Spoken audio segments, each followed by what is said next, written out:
Tolbert and Copes with you on a Thursday afternoon opening day in the 2024 NFL season, which, by the way, we're already hearing could be under a delay after lightning and thunder and heavy rain in Kansas City. Rained out due to rain. Thanks, Marty. As the Chiefs getting ready to take on the Baltimore Ravens tonight, 5:15. You can hear it on 810, The Bread. Joining us now for his weekly conversation. You'll see him and hear him tonight on Niners Nightly, 6 to 7, Monday through Friday. Here on KNBR and streaming, twitch.tv/thesportsleader, YouTube, all that good stuff. It's Larry Krueger. What's up, Krug? What's up, guys? What's going on, Copes? How you doing? Tommy? Good. What's up? What's up? Now, selfishly, I'm okay with this game being delayed, considering we're on until 6 tonight. I'm exactly. I'm actually like I'm kind of leaning into it. I'm like, nice. Maybe catch this whole thing. I'm good there. How we feeling for the start of the year, Larry? Back in the day, Tom, we used to not look at the scores, right? Yeah. Don't give the scores. Still doesn't. What do you mean back in the day? I was going to say. The guys will say to me, hey, Tom's watching the game and he's taping this, so don't say anything about the score. Yeah. I don't have that option tonight since Weston's a huge Ravens fan, so he's going to watch it, so I'll probably watch it. I'm just watching tennis right now, but as soon as the game starts, I'll probably switch it over. But I'm with Copes. Delay it as long as you want, preferably 45 minutes or so, and we'll be good to go. Is there wagering on this one tonight, Tommy? There is not. There's not. Because I'd like to take the Ravens. Like to take the Ravens, but I can't convince myself to go against the Chiefs when they're anywhere less than a 3-point favorite or an underdog. I can't do it. And in a win situation, I gotta side with Mahomes. But they lost last year to Detroit to start off the season after winning a Super Bowl. You got the kind of the revenge factor, if there is such a thing, after the Ravens inexplicably lost their minds and decided to throw it 1,000 times last year in the playoffs. So there's a lot of factors I look at and say, boy, I'd really like the Ravens tonight. That'd be good. And then I go, less than 3, Mahomes? Yeah, I'm going to go ahead. I'm just going to watch this one. I'm going to watch it for pure enjoyment because I'm a huge, huge football fan. That's why I'm watching it, Crew, just for the love of the sport. Yeah, I would want to bet Kansas City, but they're 26 last year against the run and yards per carry allowed. And Baltimore's got Derrick Henry. And Baltimore, as you said, didn't run it enough in the AFC Championship game, and they know it. I can't bet against Mahomes, but when I saw the Lamar stat that he's 12-1-1 as a dog in the regular season, best in the Super Bowl era, I'm like, okay. That's the note I was going to throw you guys. So the Lamar Jackson note is he's been an underdog 14 times in the regular season in his NFL career. The Ravens, in those games, 12-1-1 against the spread, and straight up, they're 10-4. Wow. That's a good one. Now, here's my other note on Patrick Mahomes. Why it's not, it's the Chiefs, it's Mahomes, it's all that. But the month of September for Mahomes and the Chiefs have been unbelievable since he became the starting quarterback. In 19 career starts in the month of September, he's 15-4. He's thrown for 5,900 yards. He's got a 67.5 completion percentage, 67.7, and he's thrown 56 touchdowns to 6 picks in the month of September in his career. He starts hot, the Chiefs do. Finishes pretty hot, too, as I remember. Finishes pretty good, last 2 at least.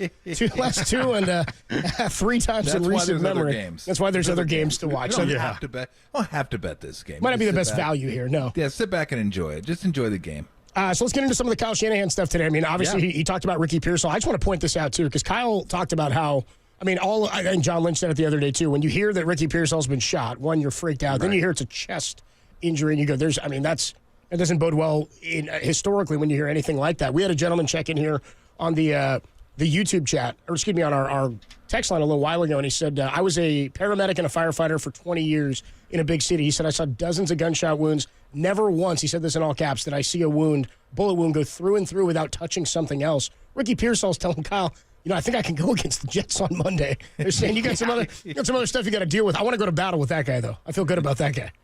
And he's trying to convince Kyle that he's not, No, I'm okay. I'm not injury prone and this and that.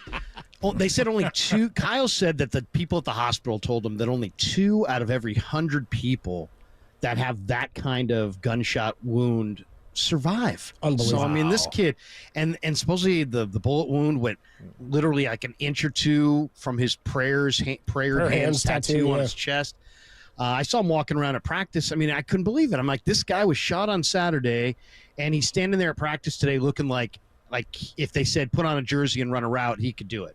So it's an amazing story. I'll say this: the one question, on the negative side, not to be negative, but 22-question, nearly 13-minute press conference with the Jets rolling in with PFF's #1 defense. Not a single question about the New York Jets. Now we will talk, I'm sure, to Shanahan again, I think Saturday, and that will probably be more Jets specific, but I don't know.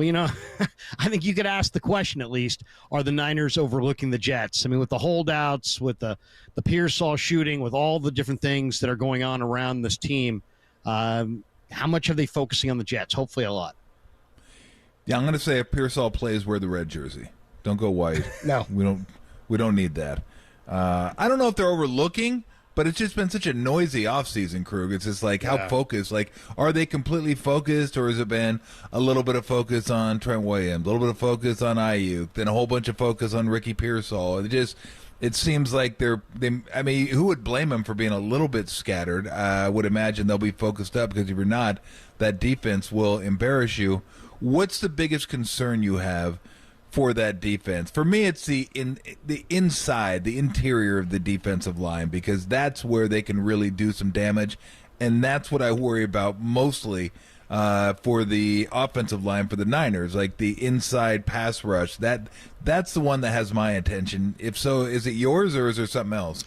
You mean you're worried about Quinnen? You mean yes. And the Jets inside? Yeah. Mm-hmm. I think it's maybe the tackles, because you've got Trent, and I watched him closely. He actually looked amazing today, guys. I mean, for a 36-year-old guy who did not practice at all summer, I thought he looked pretty incredible. But now, the Jets do have some speed rushers. Will McDonald off the edge is crazy fast, right? Spin moves, and he's 240 pounds. He's really, really electric. Jermaine Johnson on the other side's coming into his own as one of the best young rushers. I think those guys give McKivitz and Trent all kinds of problems in this game. So I think they need to help against the ends.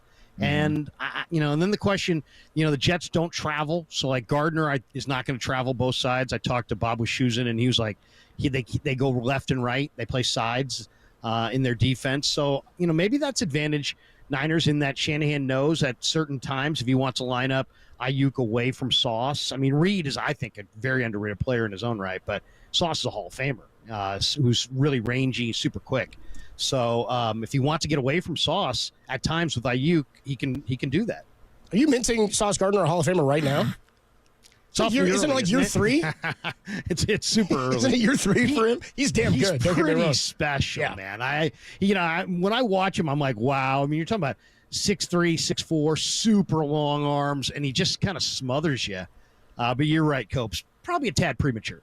Yeah, a little bit. I was more focusing on the sauce-o-meter. I think we got 5 sauces in that Sauce Gardner reference. Well, we're not to Monday's pregame yet, so just hold tight, dude. Give it time. To Niners Nightly. Larry Krueger joins us on the UMA guest line. In terms of, I was intrigued by and we'll talk more about the Jets, but the backup quarterback decision. He said he notified Brandon Allen he'd be the number 2, and Josh Dobbs would be the 3, the pastronaut. Any thoughts on how that played out? And I do wonder how fluid of a situation that is based on opponent and how they go with the scout team QB. It's like, I know this was like one of those things that, you're at practice every day and Kyle. I knew he was going with Brandon Allen. I just absolutely knew it. I mean, I know the prevailing thinking, I think, from the reaction from the fans I talked to, guys, is that Dobbs outplayed Allen in the preseason. And I think that's probably true. If you just watch the games, I think Dobbs might have been a little bit better. But Allen was a lot better in the practices. And Shanahan really likes Allen. Allen knows the offense really well. I thought Allen looked, at times, the best I've ever seen him look this summer. So, not surprised. I do think it is somewhat fluid, though, Copes. I don't think it's like, set in stone. He could go back. He could go to Dobbs at some point. Don't you think with Allen, there's a little less unknown? Like with Dobbs, there could be the real highs, but there also could be the lows, where with Allen, you're probably going to get kind of steady Eddie. Yeah, I mean, that's totally it, Tom. Dobbs has, you saw it in the preseason. I mean, he's got high-end athleticism. He's really smart. He's got good ball placement, but his highs are a little higher than what Allen's going to be, but then the bottom is a little lower, and I think they're more concerned about raising that floor than worrying about the ceiling of their number 2 quarterback. Yeah. Give me what you're looking for that level of chemistry and cohesion between Brock and Brandon Aiyuk week 1. What have you seen? Well, I mean, we haven't seen a lot because we haven't, he hasn't been out there very much. And then since he came out, we're not getting a lot of glimpses of this during the team. We're not there for the team sessions. But these guys had such a great rapport last year, Copes. And I just think that, Brock really puts in the work. And so, he's already got a good rapport with Cowing, with Pearsall.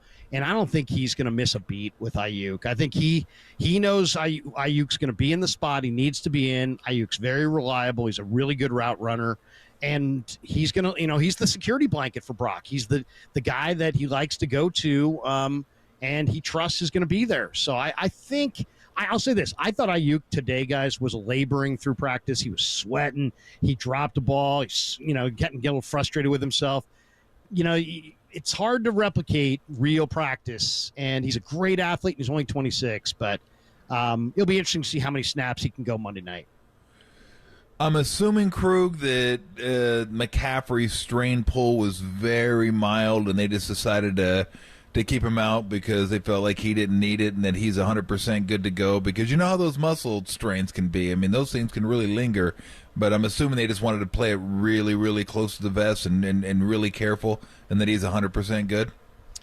He looks great, Tom. I mean, he really looks great. I mean, when doesn't he looks like, yeah, I'm not exactly, but he really, he's running on the side, but some guys are running on the side and they look like, they're running 50%, 75%. Yeah. This guy looks like he's really airing it out.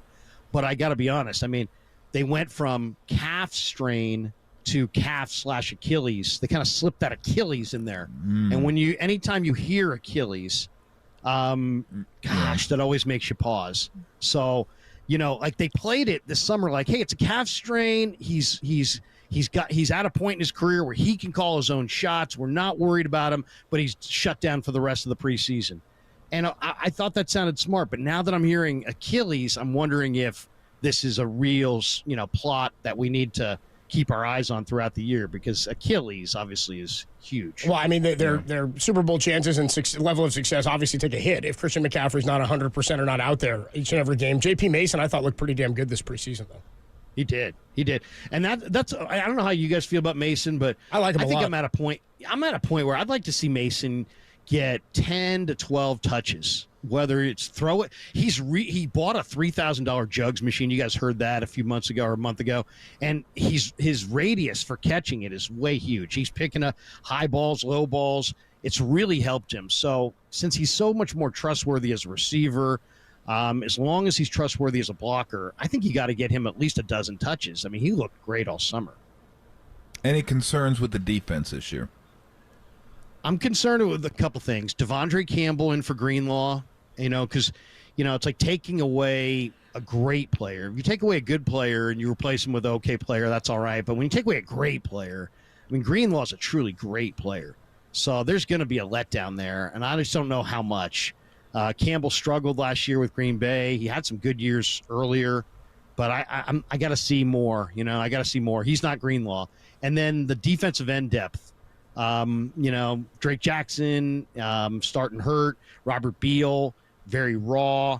Gross Matos may not be able to go in this game. He's kind of week to week with the knee sprain. It's a lot on Bosa and Floyd early on. But I'll say this, Floyd, I talked to him yesterday. He got the death threats last year after he sacked from Jets fans after he sacked Rodgers. Crazy Jets fans started giving him death threats. And I asked him about it, and at first he's like, I don't want to. That was last year, and let's leave last year alone. Then I'm like, any extra motivation? He's like, hey, man, death threats. It's like, so I would expect Leonard Floyd might be revved up pretty good Monday night. Yeah, I'm going to say the Jets fans aren't the only ones that are psycho and would levy death threats out there because, well, people are idiots. Talking to Larry Krueger, we'll do it throughout the course of the season. We've talked about this the last week or two about how tough it is to lose a Super Bowl and get back. It just doesn't happen very often. I believe the Patriots are the only team, maybe since the salary cap era, they think they did an 18 loss to get back and win. What in your mind is the difficulty of doing that? Well, I think it's usually because when you get to the Super Bowl, you've been in the in the running. So you've played, let's say, maybe a season or two where you're not playing 17 games, you're playing an extra game, maybe 2 extra games. So by the time you get to the Super Bowl, even if you lose it, you may have had 2 or 3 years in a row where you're playing 2 or 3 or 4 extra games. And I just think, football, there's only so many football games in a guy's body. And if a roster doesn't turn over that much, you could have a lot of guys who have played essentially almost a half an extra football season over the course of 3 to 5 years. So I think there's a residual impact of that. We could talk about the emotional part of losing the Super Bowl, and all that, but I think it's just more the physical, extra games. You're going to play 17, I'm going to play 20, and I'm going to play 19 next year, and you're going to play, then all of a sudden it starts to catch up with you. All right, if it's not the Niners representing the NFC, who's it going to be?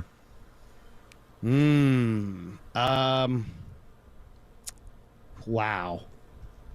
I kind of think Detroit is due to be hurt.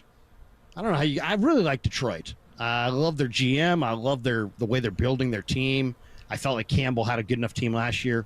Kind of like Detroit, but it's hard to. I don't see a classic number 2 team. I guess it's Philly, Detroit, Green Bay are the teams that I would consider. But I guess I would say Detroit just because they did add 5 good DBs, and that was their weakness. So I would go Philly just because they've been there before. That's the team. But again, the way last year ended for them was no good. Yeah.